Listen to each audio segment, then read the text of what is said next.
Dear students, आज हम लोग पढ़ेंगे नया चैप्टर केमिकल काइनेटिक्स, रासायनिक बलगतिकी। इस चैप्टर में हम लोग पढ़ते क्या है कि कोई भी केमिकल रिएक्शन होगी या नहीं होगी, इसके बारे में पढ़ते हैं। अगर रिएक्शन होगी तो इसकी स्पीड, वेलोसिटी या रेट क्या होगी, और रिएक्शन किस एक्सटेंट तक होगी, यानी to what extent does the reaction proceed. तो उसी में सबसे पहले हम लोग पढ़ेंगे रेट ऑफ रिएक्शन, अभिक्रिया की दर या वेग। तो रेट क्या होता है? रेट दो तरह से निकालते हैं, एवरेज रेट और इंस्टेंटेनियस रेट, औसत वेग और तात्क्षणिक या तात्कालिक वेग। तो औसत वेग क्या होता है? जो लॉन्ग टाइम तक जो मापा जाता है, मेजर किया जाता है, वही एवरेज रेट या औसत दर या औसत वेग होती है। और जो बहुत छोटे समय अंतराल के लिए, यानी फॉर इनफाइनाइटेसिमली स्मॉल टाइम इंटरवल के लिए जो मेज़र किया जाएगा वो इंस्टेंटेनियस रेट होगा। जैसे मान लीजिए आप कार लेके जा रहे हैं और किसी जगह से आप 9 AM पे निकले और जो आपका डेस्टिनेशन है, गंतव्य है, वहाँ पे आप 11 AM पे पहुँचे। और मान लीजिए आपने जो है इस बीच जो है आपने 40 माइल्स की डिस्टेंस जो है कवर की। तो यहाँ से 9 से 11 में आपने 40 माइल्स की डिस्टेंस कवर की, तो जो आपकी एवरेज रेट होगी वो distance divided by time interval, यानी आपके द्वारा चली गई दूरी और समय अंतराल का रेशियो होगा। तो ये रेशियो आपका 20 माइल्स पर आवर आएगा। 20 माइल पर आवर। लेकिन ऐसा नहीं है कि आप 20 माइल पर आवर की एक कांस्टेंट स्पीड से लगातार गए। उसमें आप कहीं पे जो है आपने अपनी कार को धीमा किया होगा, कहीं आपने कार की स्पीड बढ़ाई होगी। तो एक्चुअली ये जो लॉन्ग टाइम रेंज में, लंबे समय अंतराल में जो भी हम निकालते हैं, जैसे यहाँ पे हमने स्पीड ऑफ कार निकाली, कार की गति, तो ये एवरेज रेट को बताएगी, औसत वेग या औसत दर को बताएगी। इसी तरह से बहुत छोटे टाइम इंटरवल पे या फॉर ए पर्टिकुलर टाइम, एक डेफिनेट टाइम पे जो हम निकालेंगे वो हमारा इंस्टेंटेनियस रेट, तात्क्षणिक वेग होता है। तो यही कॉन्सेप्ट हम केमिकल रिएक्शन में अप्लाई करें तो इसको कहेंगे क्या कि यानी जो रेट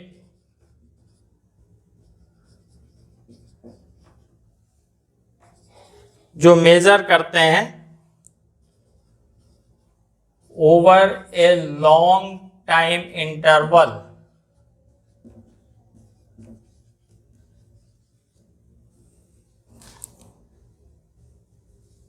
यानी जो लंबे समय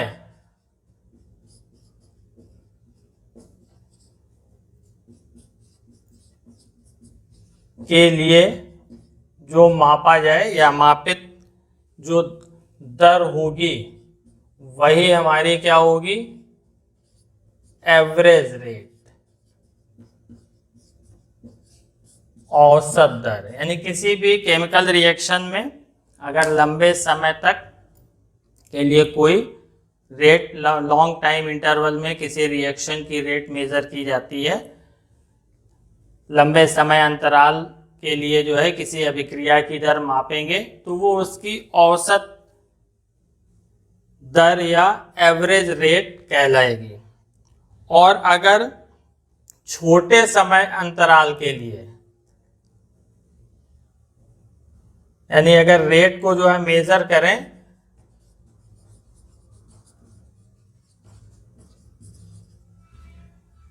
फॉर एन इनफाइनाइटेसिमली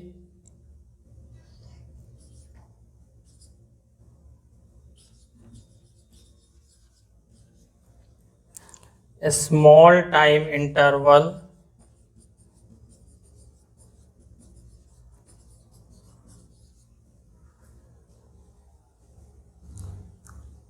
यानी छोटे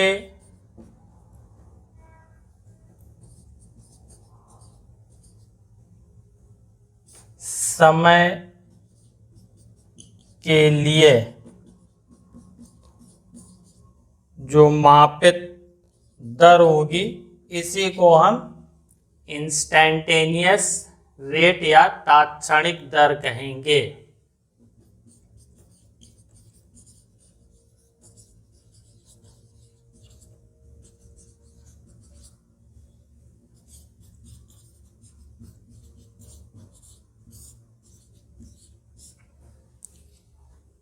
तो अब ये चीज क्लियर हो गई होगी कि इंस्टैन्टेनियस रेट क्या होता है और एवरेज रेट क्या होता है। एवरेज रेट यानी जो एक लंबे समय अंतराल में कोई रिएक्शन हुई तो ऐसा नहीं है कि हर टाइम पर एक ही रेट से हो रही थी, कभी वो थोड़ी सी स्लो हो सकता है, वो कभी वो फास्ट हो सकती है, और ये बहुत छोटे समय अंतराल के लिए, ठीक है, यानी इसको जो है सूक्ष्म समय अंतराल भी कह सकते हैं, के लिए जो रेट मेजर की जाती है वही उसकी तात्क्षणिक या तात्कालिक दर कहलाती है।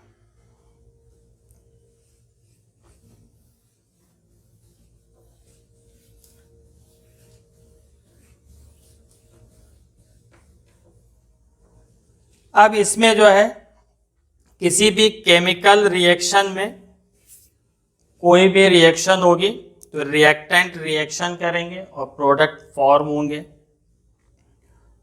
यानी उसमें रिएक्टेंट और प्रोडक्ट दोनों इंक्लूड रहते हैं। यानी किसी भी रासायनिक अभिक्रिया में अभिकारक क्रिया करते हैं और उत्पाद बनाते हैं। तो जैसे जैसे कोई रिएक्शन होगी, मान लीजिए एक रिएक्शन A to B हो रही है, यहाँ पर A जो है रिएक्टेंट और B प्रोडक्ट है, A अभिकारक और B उत्पाद है। तो जैसे जैसे रिएक्शन होगी तो इसकी अमाउंट यानी इसकी कंसंट्रेशन क्या होगी, डिक्रीज करेगी, और B की कंसंट्रेशन इंक्रीज करेगी। तो रेट ऑफ रिएक्शन जो actually average rate of reaction होगा, यानी जो अभिक्रिया की दर होगी, जो वास्तव में औसत दर होगी इस अभिक्रिया की, वो इन दोनों के टर्म में, इन दोनों के पदों में रिप्रेजेंट की जा सकती है। तो ए की कंसंट्रेशन क्या है, डिक्रीज कर रही है, तो decrease in concentration of reactant. B की कंसंट्रेशन इंक्रीज कर रही है, तो increase in concentration of B कितने टाइम में, यूनिट टाइम में, यानी एकांक समय अंतराल में या इकाई समय अंतराल में जो कंसंट्रेशन में चेंज होगा वही उस रिएक्शन की रेट होगी, और ये रेट क्या होगी, एवरेज रेट होगी। तो इस रेट को हम R से रिप्रेजेंट करेंगे और सफिक्स में एवरेज लिख देंगे। तो ये किसके इक्वल होगा,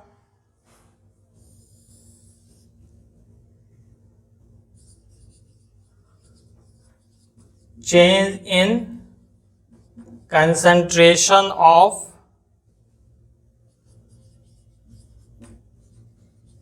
reactant और product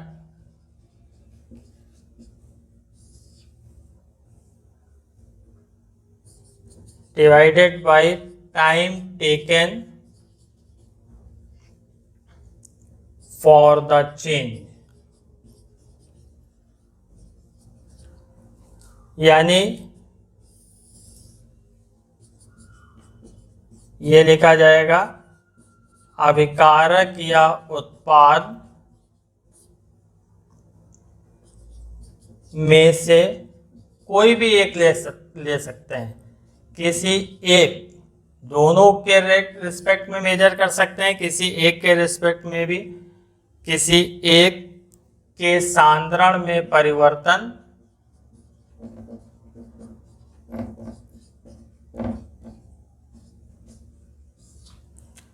डिवाइडेड बाय परिवर्तन के लिए लगा समय। तो अब इसमें हम रिएक्टेंट और प्रोडक्ट दोनों के रिस्पेक्ट में लिख सकते हैं। तो जो इस रिएक्शन की एवरेज रेट होगी वो, अगर रिएक्टेंट के टर्म में लिखेंगे तो रिएक्टेंट के टर्म में जो है हम क्या लिखेंगे, decrease in concentration of A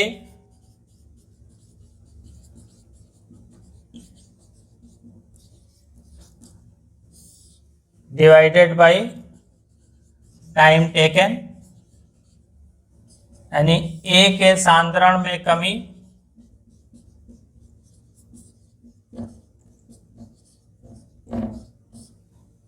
divided by लगा समय।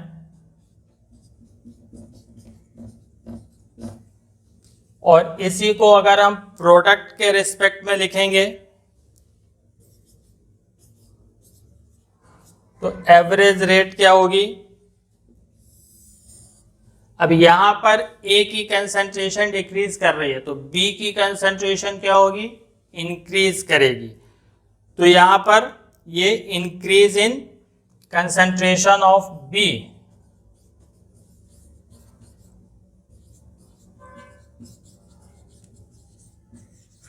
डिवाइडेड बाय टाइम टेकन, यानी ये होगा बी के सांद्रण में वृद्धि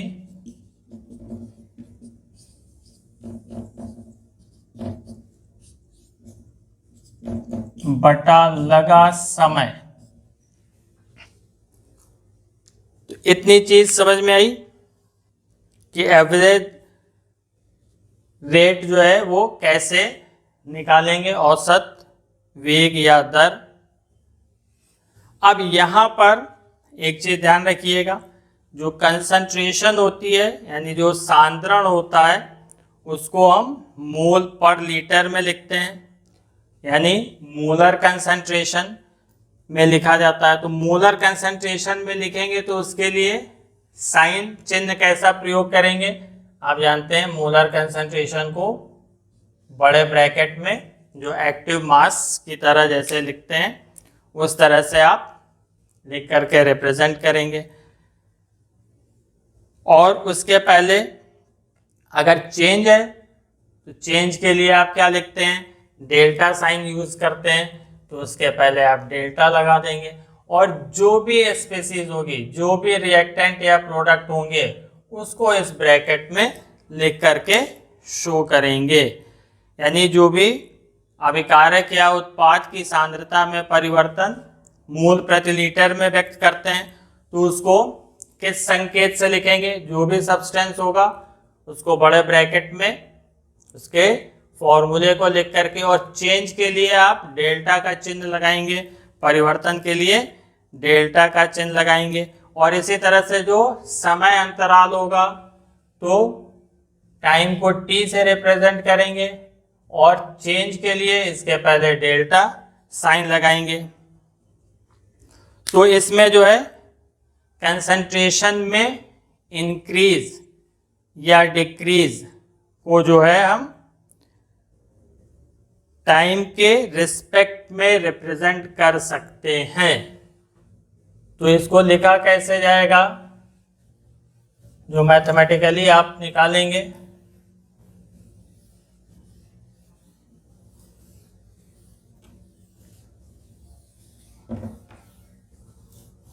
यानी इसको जो गणितीय रूप से लिखेंगे तो एवरेज रेट ऑफ रिएक्शन, अभिक्रिया की औसत दर जो होगी वो किससे लिखी जाएगी? रिएक्टेंट ए था तो delta A by delta T, और इसकी कंसंट्रेशन डिक्रीज कर रही है तो इसके पहले माइनस साइन लगेगा। ध्यान रखिएगा, माइनस साइन जो है केवल ये रिप्रेजेंट करता है कि ए की कंसंट्रेशन डिक्रीज कर रही है, नेगेटिव वैल्यू होती नहीं है, ये चीज ध्यान रखिएगा। इसी तरह से जो average rate of reaction product के रिस्पेक्ट में लिखा जाएगा तो प्रोडक्ट की कंसंट्रेशन इंक्रीज करती है तो उसके पहले पॉजिटिव साइन लगाएंगे, और concentration change of product by time interval, सांद्रता में परिवर्तन बटा समय अंतराल। अब इसको हम ग्राफिकली कैसे रिप्रेजेंट करेंगे? अगर मान लीजिए इसको ग्राफिकली रिप्रेजेंट करना हो, समय और सांद्रण कंसंट्रेशन में ग्राफ खींचें तो कोई भी रिएक्टेंट होगा उसकी कुछ ना कुछ इनिशियल कंसंट्रेशन होगी। मान लीजिए ये इनिशियल कंसंट्रेशन है, प्रारंभिक सांद्रता है, तो जैसे जैसे रिएक्शन इंक्रीज करेगी इसकी कंसंट्रेशन डिक्रीज करेगी, यानी ये ए की कंसंट्रेशन को रिप्रेजेंट करता है। और इनिशियली प्रारंभ में प्रोडक्ट बनेगा नहीं, जैसे जैसे रिएक्शन आगे बढ़ेगी प्रोडक्ट भी फॉर्म होना शुरू हो जाएगा। तो ये जो कर्व है वो B की कंसंट्रेशन, B की सांद्रता को रिप्रेजेंट करेगा, B की कंसंट्रेशन को रिप्रेजेंट करेगा। अब अगर मान लीजिए दो टाइम इंटरवल, दो समय अंतराल T1 और T2 पर हमको इसके रेट निकालना है, T1 और T2 के बीच इसका इस रिएक्शन की रेट निकालना है। तो देखिए यहाँ से अगर हम रिएक्टेंट के रिस्पेक्ट में निकालेंगे तो ये T1 टाइम पे कंसंट्रेशन होगी और ये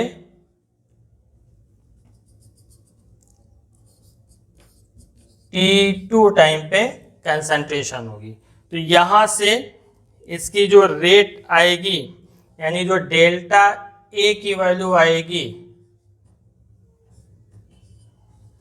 यानी चेंज इन कंसंट्रेशन, तो वो क्या होगा? फाइनल टाइम पे कंसंट्रेशन, अंतिम समय पर सांद्रता माइनस इनिशियल कंसंट्रेशन यानी इनिशियल टाइम पे कंसंट्रेशन। तो ये किसके इक्वल होगा? AT2 माइनस AT1, और डेल्टा टी किसके इक्वल होगा? T2 minus T1। तो यही जो डेल्टा ए और डेल्टा टी की वैल्यू मिलेगी, इसी से हम एवरेज रेट निकाल लेंगे। यानी एवरेज रेट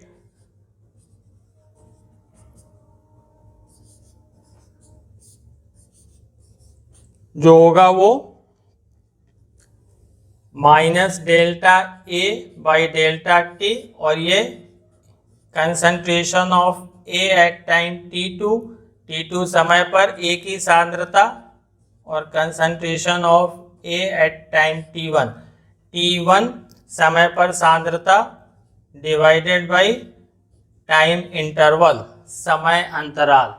इसी तरह से अगर प्रोडक्ट के रिस्पेक्ट में निकालना हो, बी के रिस्पेक्ट में, तो अब यहाँ देखिए T1 इनिशियल टाइम पे ये कंसंट्रेशन मिलेगी, तो ये हमारा concentration of B at time T1 होगा, और T2 कंसंट्रेशन पे अगर हमें निकालना होगा तो ये कंसंट्रेशन मिलेगी बी एट टाइम T2। तो एवरेज रेट जो हमारा आएगा बिल्कुल इसी तरह से निकालेंगे। फाइनल टाइम अंतिम समय पर सांद्रता माइनस इनिशियल टाइम प्रारंभिक समय पर इसकी सांद्रता या कंसंट्रेशन, यानी फाइनल टाइम पे कंसंट्रेशन माइनस इनिशियल टाइम पे कंसंट्रेशन।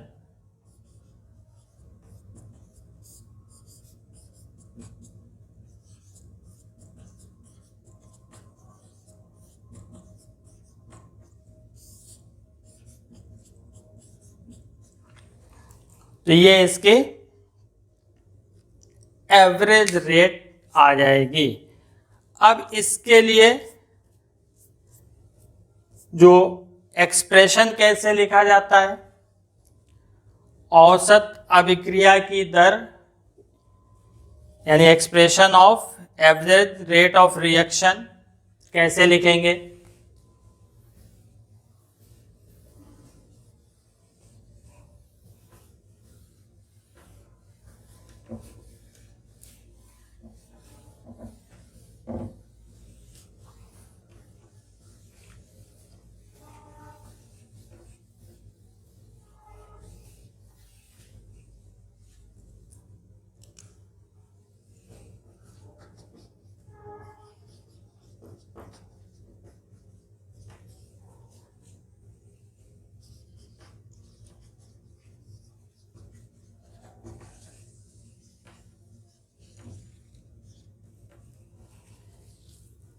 औसत अभिक्रिया की दर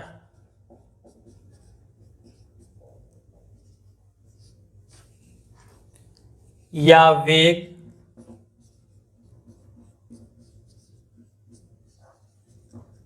का व्यंजक। तो मान लेते हैं कि एक रिएक्शन कार्बन मोनोऑक्साइड और NO2 के बीच हो रही है इस तरह से, और प्रोडक्ट CO2 और NO नाइट्रिक ऑक्साइड और कार्बन डाइऑक्साइड बनते हैं। यहाँ 1 मोल CO और 1 मोल NO2 से 1 मोल CO2 और 1 मोल NO2 का फॉर्मेशन हो रहा है।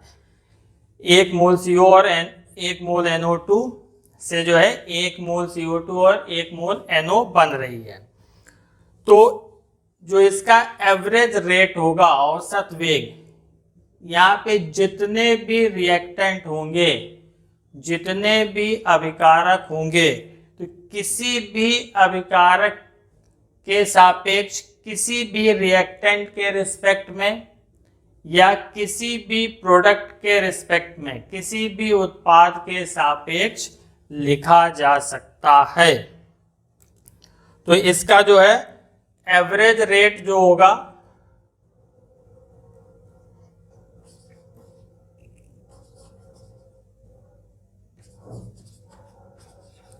औसत दर जो होगी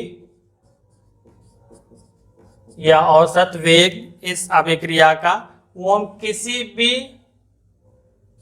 रिएक्टेंट और किसी भी प्रोडक्ट के कंसंट्रेशन चेंज के रिस्पेक्ट में लिख सकते हैं। किसी भी अभिकारक और किसी भी उत्पाद की सांद्रता में परिवर्तन के सापेक्ष हम व्यक्त कर सकते हैं।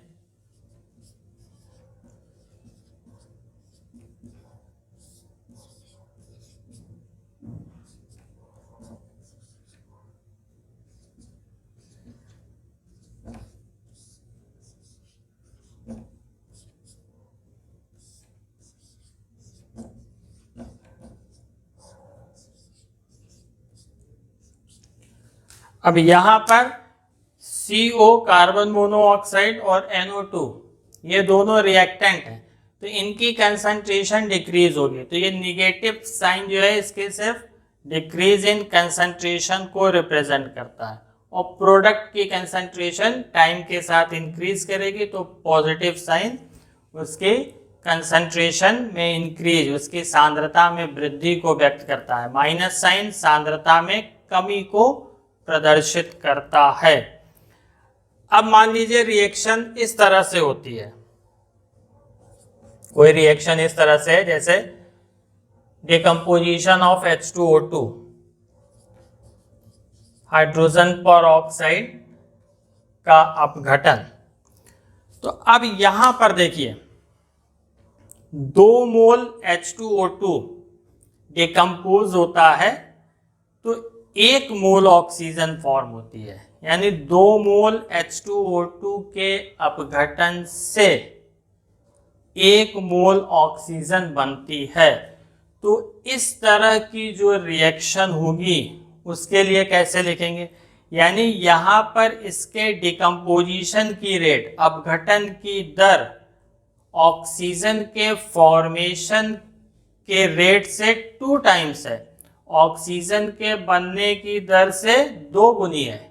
वो इसके स्टाइकियोमेट्रिक कोफिशिएंट, स्टाइकियोमेट्रिक गुणांक से क्लियर है कि इसका 2 मोल डिकम्पोज होकर के 1 मोल बना रहा है, यानी फॉर्मेशन ऑक्सीजन की जो हो रही है वो H2O2 के डिकम्पोजिशन की जस्ट हाफ है।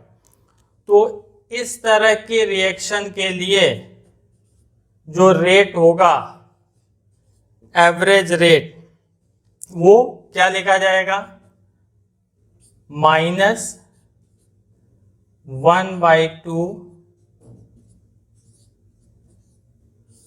change in concentration of H2O2 with respect to time, H2O2 की सांद्रता में परिवर्तन समय के सापेक्ष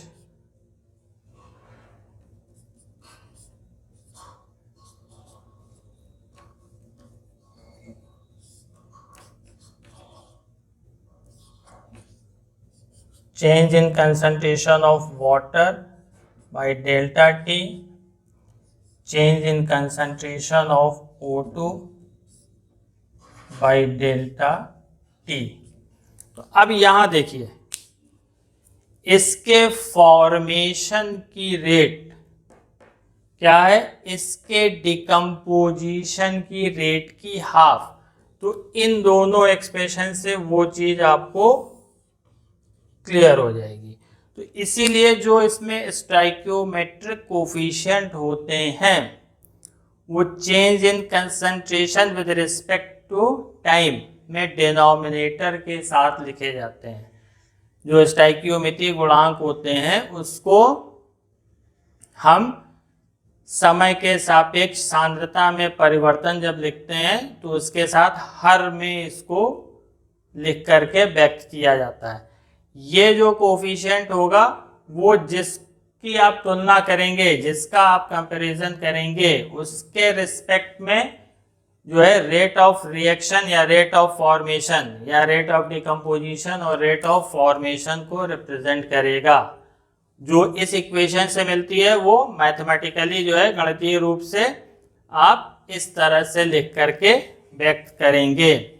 अब अगर कोई एक जनरल रिएक्शन हो N1A N2B M1C M2D, यहाँ N1 N2 M1 और M2 ये जो है इसके स्टाइकियोमेट्रिक कोफिशिएंट, इसके अणुओं की संख्या को प्रदर्शित कर रहे हैं, स्टाइकियोमेट्रिक गुणांक को प्रदर्शित कर रहे हैं। तो इस रिएक्शन के लिए जो रेट लिखा जाएगा, रेट यानी एवरेज रेट, वो क्या होगा, -1/N1 change in concentration of A by change in time, -1/N2 change in concentration of B by change in time, plus 1/M1 change in concentration of C by time interval 1 by m2 change in concentration of D by time interval। तो ये एक दूसरे के respect में rate of formation और rate of decomposition इसको बताएगा। इतनी चीज क्लियर हो गई होगी, इतनी चीज उम्मीद है आप लोगों को समझ में आ गया होगा।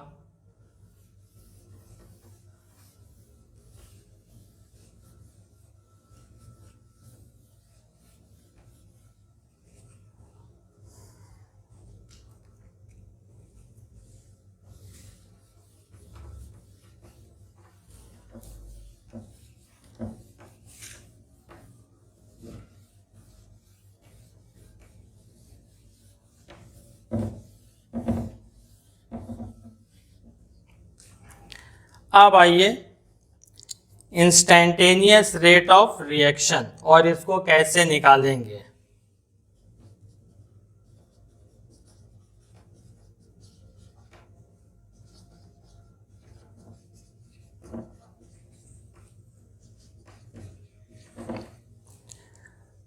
तात्क्षणिक अभिक्रिया की दर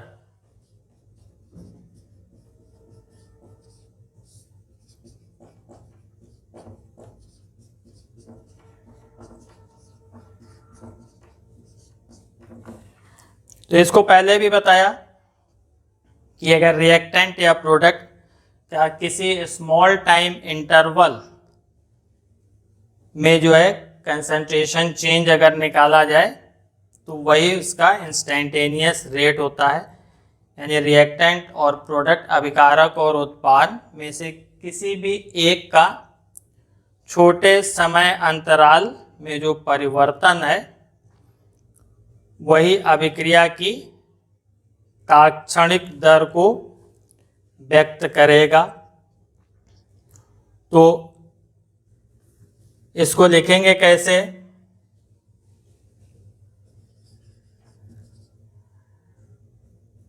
the rate of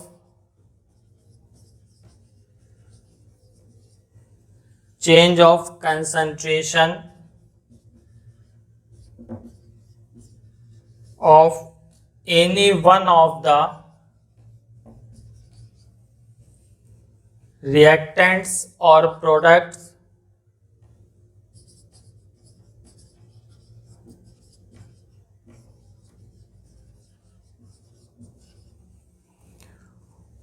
over a very small interval of time।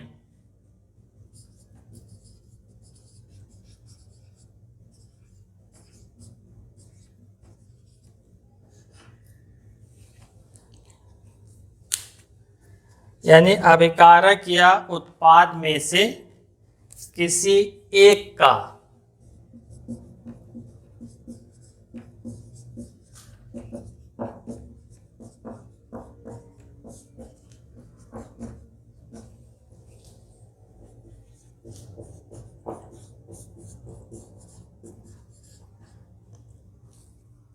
छोटे समय अंतराल में परिवर्तन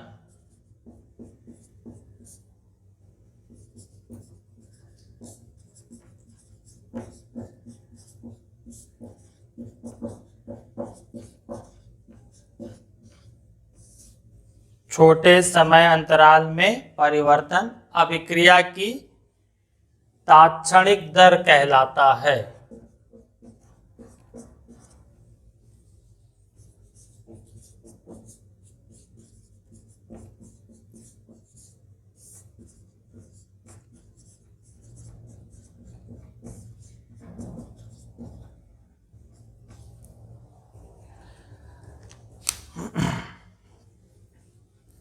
डेफिनेशन क्लियर हो गई होगी। अब मान लेते हैं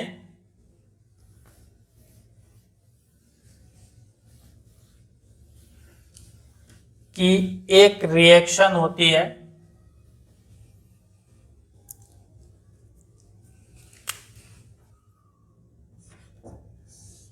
A to B, तो यहाँ जो छोटा समय अंतराल होगा, स्मॉल टाइम इंटरवल जो हम लेंगे, ध्यान रखिएगा ये बहुत छोटा टाइम इंटरवल होता है, ऑलमोस्ट नेग्लिजिबल, यानी लगभग वो एक पॉइंट को रिप्रेजेंट करेगा लगभग।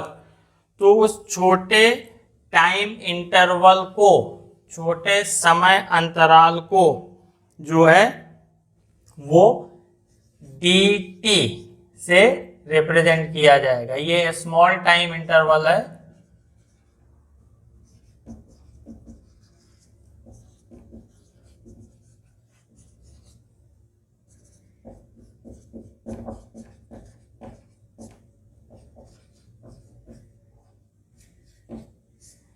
और ये माना जाता है कि इस टाइम इंटरवल में जो रिएक्शन की रेट होती है वो सेम होती है, यानी रेट आइडेंटिकल रहती है, रेट में कोई चेंज नहीं होता, यानी इस रेट में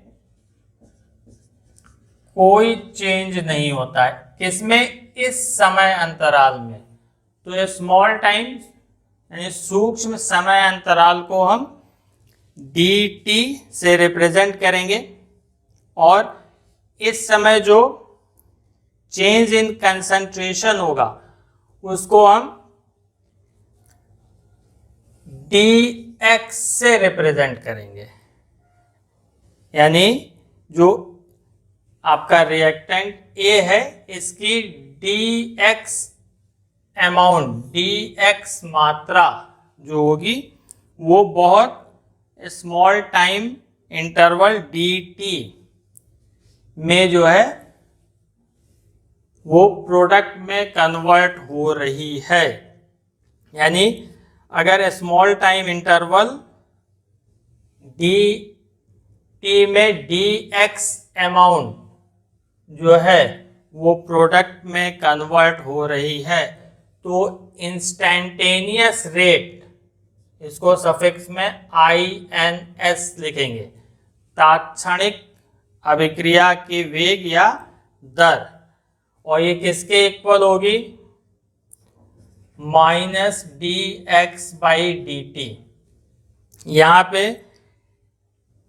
dx क्या बताता है कि ये A की अमाउंट जो dt टाइम में प्रोडक्ट B में चेंज हो रही है, dx क्या रिप्रेजेंट करेगा?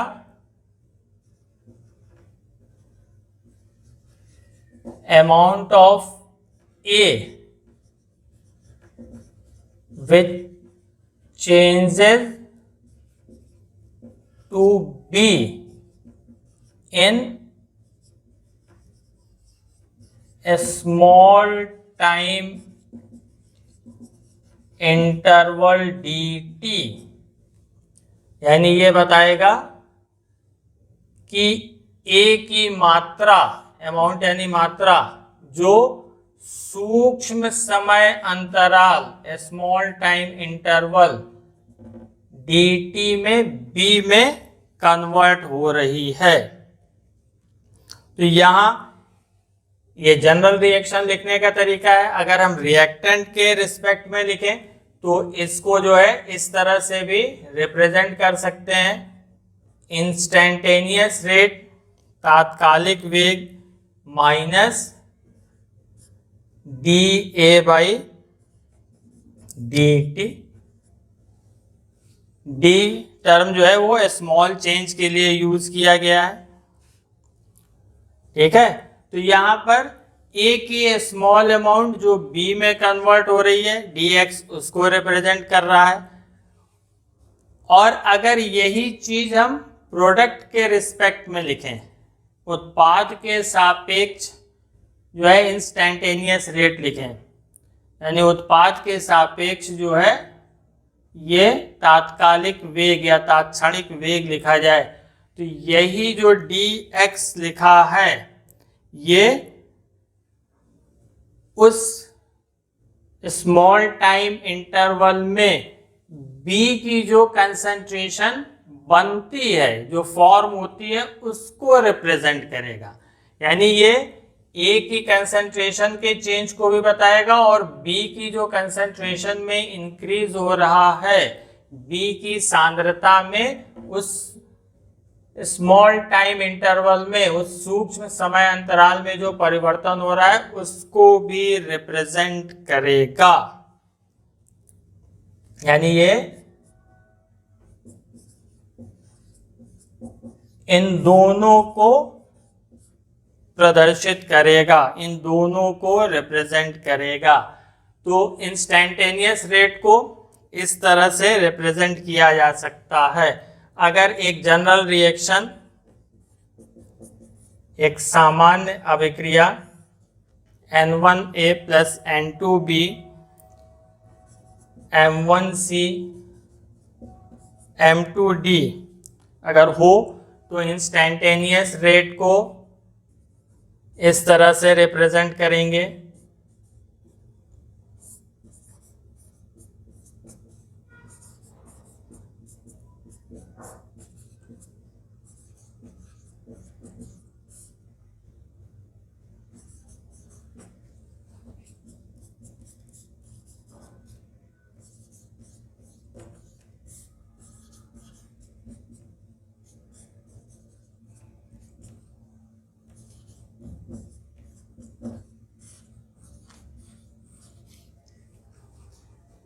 तो इंस्टैन्टेनियस रेट और एवरेज रेट ऑलमोस्ट सेम है, बस थोड़ा सा चेंज है इसमें। वहां पे डेल्टा टर्म यूज किया गया था, यहाँ पर डी टर्म यूज किया गया। अब इसकी कैलकुलेशन कैसे करते हैं इंस्टैन्टेनियस रेट की, यानी तात्क्षणिक अभिक्रिया की दर की गणना ये कैसे की जाएगी, इसको समझिए।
तात्क्षणिक अभिक्रिया की दर की गणना, तो इसका निर्धारण जो है, हम इसका जो कैलकुलेशन है वो ग्राफिकली करेंगे। और मान लेते हैं कोई रिएक्शन ए से पी हो रही है, तो पहला ग्राफ जो है वो हम रिएक्टेंट के रिस्पेक्ट में खींच रहे हैं, अभिकारक के सापेक्ष जो है ये बना रहे हैं। तो ये आप जानते हैं कि रिएक्टेंट की कंसंट्रेशन जैसे जैसे रिएक्शन आगे प्रोसीड करेगी वो बढ़ेगी। मान लीजिए इस टी टाइम पर, टी समय पर जो है इसके तात्क्षणिक दर की, इंस्टैन्टेनियस रेट की गणना करनी है, इसकी कैलकुलेशन करनी है। तो मान लेते हैं इस टी टाइम के रिस्पेक्ट में इसका जो कंसंट्रेशन का पॉइंट है, ये पॉइंट आता है P। तो इस P पर एक टेंजेंट, स्पर्श रेखा खींचेंगे। इस पर हम एक टेंजेंट ड्रॉ करेंगे और इस टेंजेंट, ये जो होगा वो किसी भी टाइम T के रिस्पेक्ट में होगा। ये स्ट्रेट लाइन है, इस पॉइंट P पे जो है एक टेंजेंट खींचा गया और इसी जो टेंजेंट है इसकी स्लोप से, इसकी ढाल से, ये मान लीजिए एंगल थीटा है, तो इसी की स्लोप से जो है हम इसका इंस्टेंटेनियस रेट, तात्क्षणिक दर निकाल लेंगे। यानी इस रिएक्शन की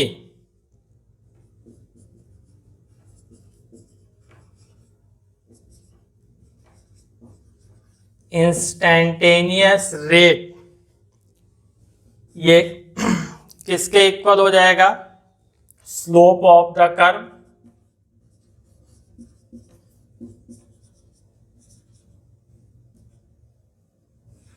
वक्र की ढलान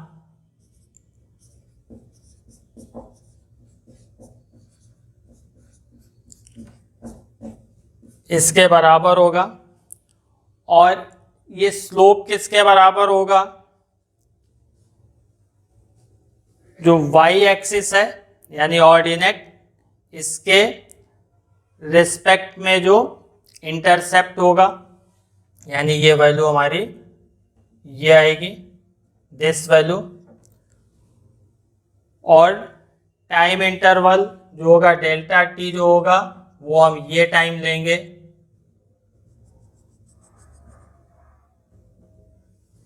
यानी इंटरसेप्ट अलोंग एब्सिसा, यानी वाई अक्ष के सापेक्ष जो अंतःखंड है और एक्स अक्ष के सापेक्ष जो अंतःखंड है, मान लेते हैं ये वैल्यू हमारी डेल्टा एक्स है और ये वैल्यू डेल्टा टी है। तो इसको हम लिखेंगे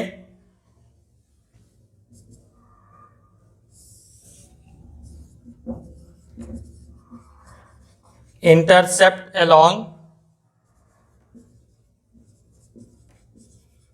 ordinate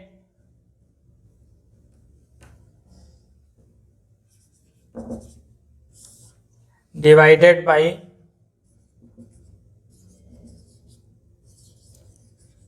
intercept along abscissa.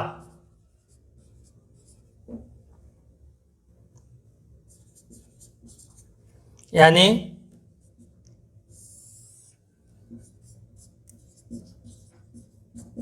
Y अक्ष के सापेक्ष अंतःखंड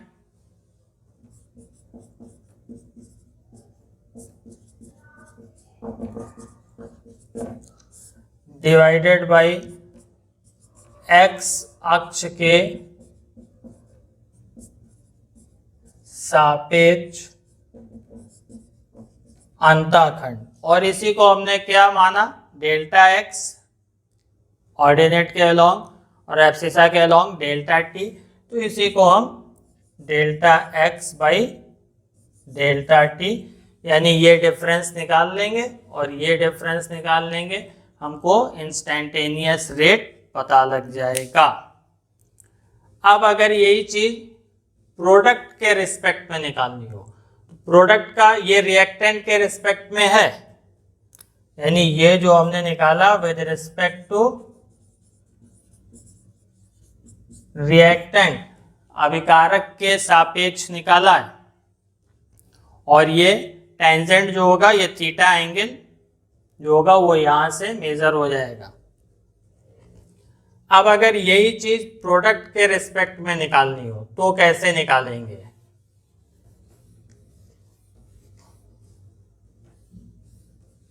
यानी उत्पाद के सापेक्ष अगर इसको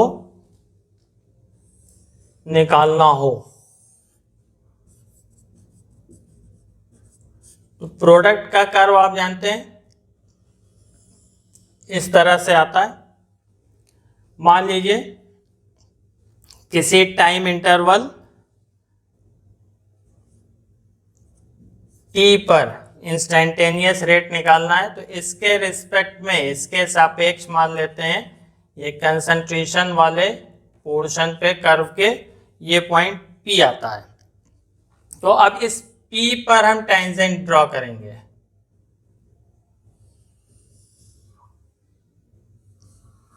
टी पर हम एक स्पर्श रेखा खींचेंगे।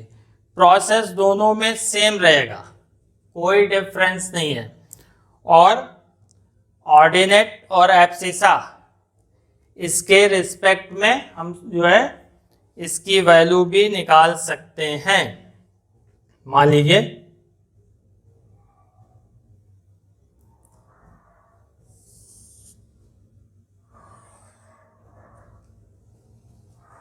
ये वैल्यू आती है, तो ये हमारा एक्स एक्सिस के अलॉन्ग इंटरसेप्ट और जो वाई एक्सिस के अलॉन्ग इंटरसेप्ट होगा वो वैल्यू हमारी यहां से निकलेगी।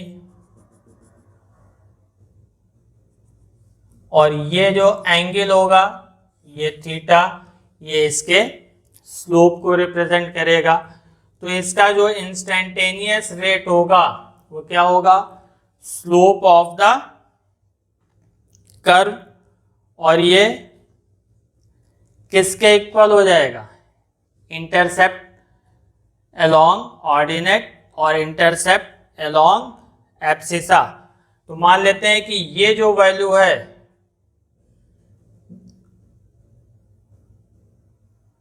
ये डेल्टा वाई है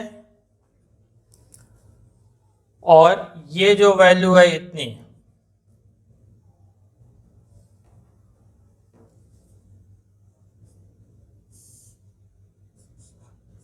ये डेल्टा टी है। तो इसमें इंटरसेप्ट अलोंग ऑर्डिनेट वाई अक्ष के सापेक्ष अंतःखंड और इंटरसेप्ट अलोंग एब्सिसा यही स्लोप होगा, स्लोप यानी tan थीटा वक्र की ढाल। तो ये किसके इक्वल आ जाएगा, delta Y by delta T.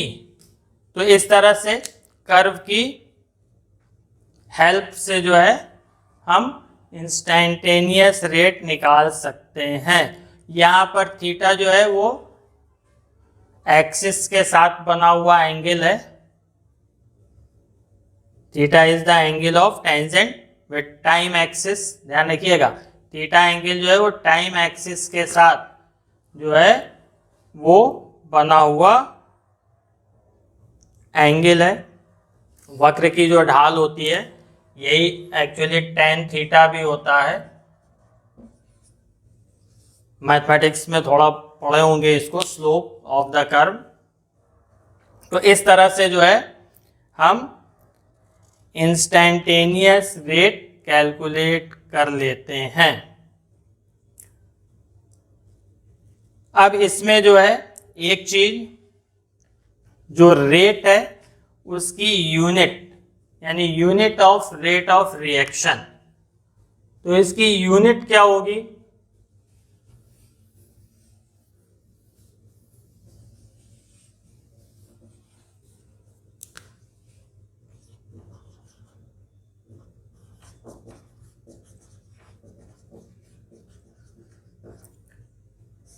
Rate of reaction आप किस में लिखते हैं, चेंज इन कंसंट्रेशन, सांद्रता में परिवर्तन डिवाइडेड बाय टाइम टेकन, समय अंतराल। तो कंसंट्रेशन, मोलर कंसंट्रेशन लिखी जाती है मोल पर लीटर या मोल लीटर इनवर्स।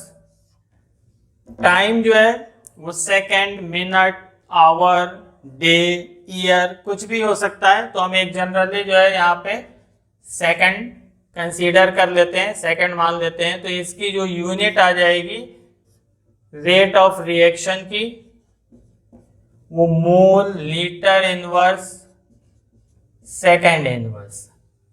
ये ध्यान रखिएगा कि यूनिट क्या होगी। उम्मीद है एवरेज रेट और इंस्टेंटेनियस रेट समझ में आया होगा। आज के लिए बस इतना ही, आगे की बात अगले वीडियो में होगी।